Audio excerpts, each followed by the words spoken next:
AP Physics 1, we're on to our next lesson in the circular and rotational motion unit, and this is rotational kinematics. Okay, so we're going to simply go through a series of examples and you'll work these in class. So 10.2, this is from your textbook. So a powerful motorcycle can accelerate from 0 to 30 meters per second in 4.2 seconds. What is the angular acceleration of its 0.32 meter radius wheels? So I want you to break these problems down because a lot of these problems are going to involve a lot of variables. And you want to be sure you know what variables you have to work with. That's going to help you to more easily determine what formulas to use. So what are you asked to find? You're asked to find angular acceleration, and that's a rotational variable. And then what information are you given? Okay, so you're given an initial velocity, final velocity, and a time. And then you're also given the radius of the wheel. So from that, you go to your formula sheet, and you should start more and more using your green sheet because the orange sheet does not have it does not have rotational formulas. So select the appropriate formula, and that would be angular acceleration equals linear acceleration divided by the radius. So you first solve for AT, or first solve for the tangential or the linear acceleration. So you have an initial and final velocity and a time. This is the formula we've been using for most of the course. Plug in the numbers, and you get 7.14 meters per second squared. Now you plug it into the formula down below, and there you see it. You go ahead and plug that in, and that will give you 22.3 radians per second squared. Now, this has bothered me ever since I took this course many years ago, is the idea that radians just kind of appears in the numerator there. And the way your book explains it is it just does. Your book says it just does. It says when you're dealing with rotational or circular motion, you know that things are going to be in a unit of radians. Otherwise, you would simply have had 1 over second squared, but that 1 becomes radians. It's how many pi radians is going to be covered, or it's going to accelerate per second squared. So you just kind of have to accept that's how these problems work. So radians are dimensionless and appear in any relationship between angular and linear quantities. Okay, and that's how your book explains it. Okay, a fisherman hooks a big fish that swims away from the boat, pulling the fishing line from his fishing reel. The system is initially at rest, VO equals 0, and the fishing line unwinds from the reel at a radius of 4.5 centimeters from its axis of rotation. The reel is given an angular acceleration of 110 radians per second squared for 2 seconds. So first they want you to find the angular velocity of the reel. So again, identify what you're looking for and its angular velocity, omega. Then you've got to identify the numbers that they give you in the problem, or any words that imply a particular number. So what's in the toolbox, we'll call that. So the angular acceleration is 110 radians per second squared. The radius is 4.5 centimeters. The time is 2 seconds. And then they give you an initial velocity, both angular and linear velocity, of 0 meters per second because it's initially at rest. So now we need to choose a formula based on steps 1 and 2. And there's a formula we can use, that the angular velocity equals the initial angular velocity plus the angular acceleration times time. So this is simply a plug in the numbers problem. So it's 0 plus 110 for angular acceleration times 2 for time. And that gives you 220 radians per second. Okay, now we're still dealing with the same problem, and these problems all come from your textbook that you have access to online. The whole system is initially at rest, and the fishing line unwinds from the reel at a radius of 4.5 centimeters per second from its axis of rotation. The reel is given an angular acceleration of 110 radians per second squared for 2 seconds, so it's the same problem. Now they're asking, at what speed is the fishing line leaving the reel after 2 seconds elapses? Okay, so this is talking about a linear velocity. So what's the problem looking for? It's looking for linear velocity. That fishing line is going straight out from the fishing reel. Okay, what's in the toolbox? Everything we had before, but whenever you do this, you can add anything you calculated in an earlier step and put that in the toolbox as well, something that you can use. So the omega 220 radians per second is down there in the toolbox as well. Okay, so now we choose a formula based on what we have in the toolbox and what the question is asking for. So there's a simple formula right there. The linear velocity, could also call it tangential velocity, equals the radius of the fishing reel times the angular velocity.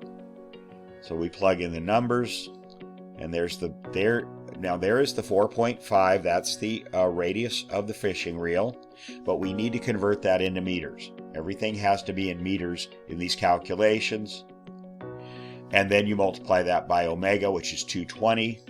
Centimeters cancels, and you compute the answer. Now, if you were to look at those units that didn't cancel, it would look like it should be meters times radians in the numerator over seconds. But it's one of those quirks of dealing with radians, is that it's a dimensionless unit. It just kind of disappears. So it's actually going to be the units that we know for linear velocity, and that's meters per second. Okay, same question. Same data set rather. Now the question is, how many revolutions in radians does the reel make? So what are we solving for? We're solving for omega. It's how many of those 2 pi circles it's going to make. And we have the same toolbox we had before. We could also add the velocity down there at the bottom, 9.9 meters per second. So what formula are we going to use? We're going to use this one, that omega equals, it's basically the analog of 1/2 at squared plus v0t that we use for linear. This is the same formula. Instead of change in position or distance, x, we're talking about theta. That's how many 2 pi radians does the reel turn. So we come down here, a lot of numbers to plug in. So let's look at this. The initial angular velocity is 0. The time is 2 seconds. 1/2 the angular acceleration, which is 110 radians per second squared. And again, the time goes in there and you square it. So you can see that the seconds down there on they cancel out, and the seconds squared also cancel out. So all you're going to have is radians in this case, and in this case you do not cancel out radians. It's left there. It's just the way you do these problems that you kind of have to become accustomed to with the radians. Okay, so you compute the answer and you get 220 radians. So if you want to know how many revolutions that would be, you divide it by 2 pi, and that would tell you how many times around that reel spun. Okay, same data set, and here's a fourth question. How many meters of fishing line come off the reel in this time? So we're looking for distance. We're looking for a distance of the fishing line, linear distance here. And what's in the toolbox? Everything that we had before. There you see it all. Okay. So we choose a formula, and it's just simply this one, that the distance equals the radius times theta. Plug in the numbers, and there it is. 0.45 meters, that's 4.5 centimeters in meters, converted to meters, and then the 220 radians that we computed in the last part of the problem. And you do that, you get 9.9 meters of fishing line came off of the reel. By the way, when you write these answers out, I would like you to write that sentence out. So it's not just a number. You should say 9.9 meters of fishing line come off of the reel. How long does it take the reel to come to a stop?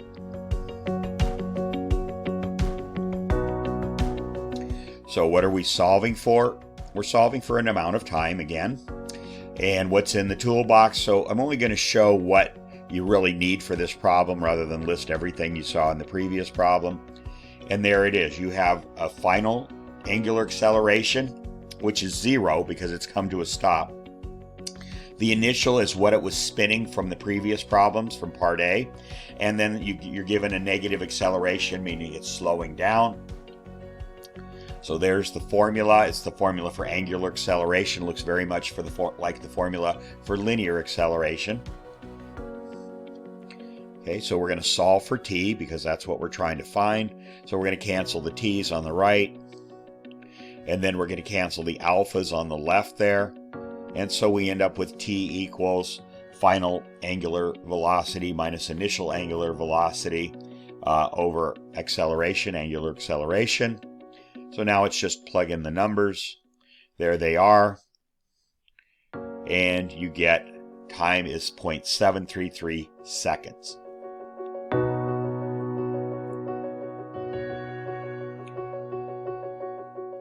All right. New problem, new data set. So large freight trains accelerate very slowly. Suppose one such train accelerates from rest, giving its 0.35 meter radius wheels an angular acceleration of 0.25 radians per second squared. After the wheels have made 200 revolutions, A, how far has the train moved down the track?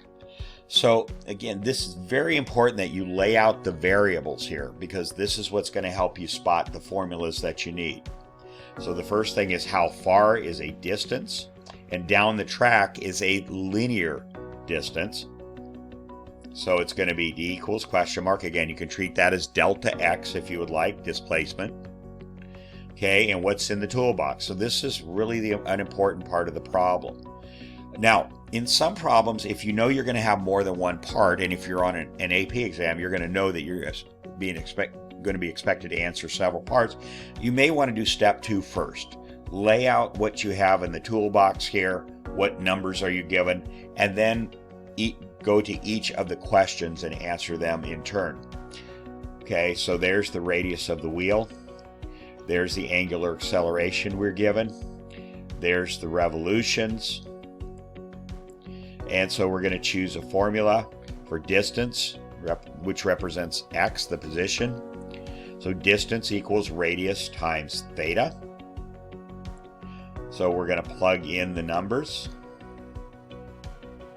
We're going to convert revolutions to radians. That's the theta.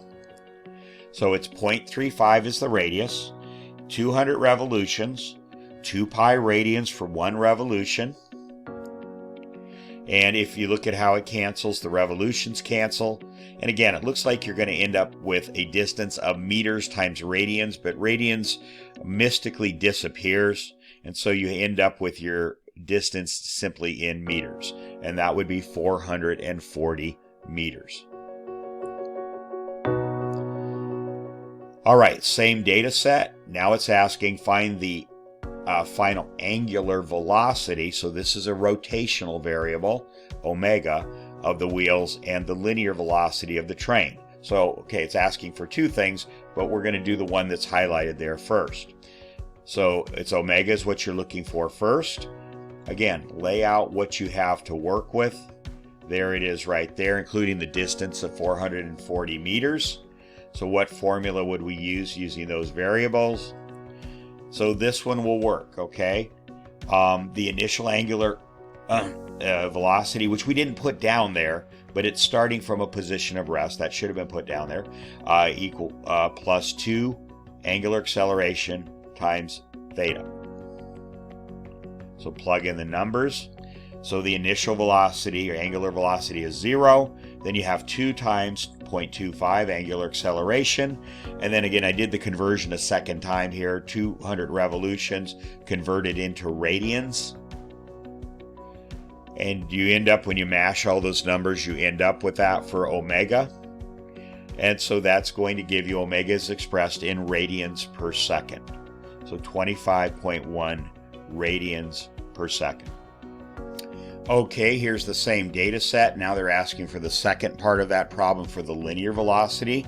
So you're going to use either linear equations or the equations that relate linear and angular variables. So that's what we're looking for. That's linear velocity. And this is what we were given right there. All the variables plus the one we found in the last problem. And so we want to find something. You don't have to use all of those variables. You just have to find the ones that get you the velocity that the question is asking for. So if you look around, you look on your green sheet, and you'll find that velocity equals the linear velocity equals the angular velocity times the radius of the wheel. So that's a pretty easy one. You plug in the numbers, 25.1 from the last slide and the 0.35 for the radius, and you get, so again, it looks like the units would be meters times radians over seconds, but the radians are going to disappear, and it's going to be simply meters per second. Velocity equals 8.79 meters per second.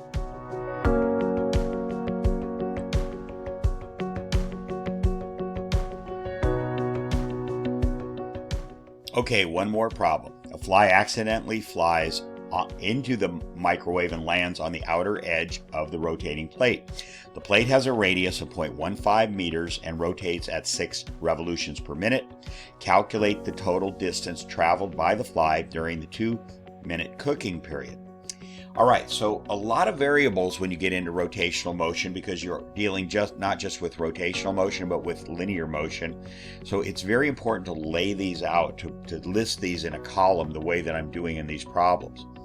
So what are you solving for? This one might be a little tricky. You're looking for a linear distance. You want to know how far in distance, if you measured it with a tape measure, that fly traveled going around and around and around. So you're not just looking for an omega, an angular, a theta or an omega. You're just looking for an actual distance. So it's d equals question mark. Okay, what's in the toolbox? So they tell us the radius is 0.15 meters. The angular velocity is 6 revolutions per minute. That's how fast it's going around. And the time is 2 minutes. So we're going to come up and choose a formula. So first we're going to figure out the total revolutions. So sometimes you have to do an intermediate calculation, and here's one for this problem. So it's omega times t, which is 6 revolutions per minute times 2 minutes. The minutes cancel, and you end up with 12 revolutions. Now you want to convert that into radians. So there we see it, 12 revolutions times 2 pi radians for every 1 revolution gives you 75.4 radians. Now, it's perfectly acceptable if you had not multiplied pi into that number. So instead of what you have there, 75.4, you had 12 times 2 is 24, and you had written 24 pi radians. That's always acceptable as an answer, to just leave it in terms of pi like that. All right, so anyway, we continue on. The revolutions cancel. There you see them, and so you have radians. All right, so the distance, there's a simple formula for it. Now, on your formula sheet, this would show as x, or delta x. So it's distance equals radius times theta. So it's 0.25 meters, the radius of the plate, times 75.4. And that gives you an answer of 11 meters. So the fly, if you measured how far it actually traveled around and around and around, it was 11 meters. All right, and that takes care of this problem set on rotational kinematics.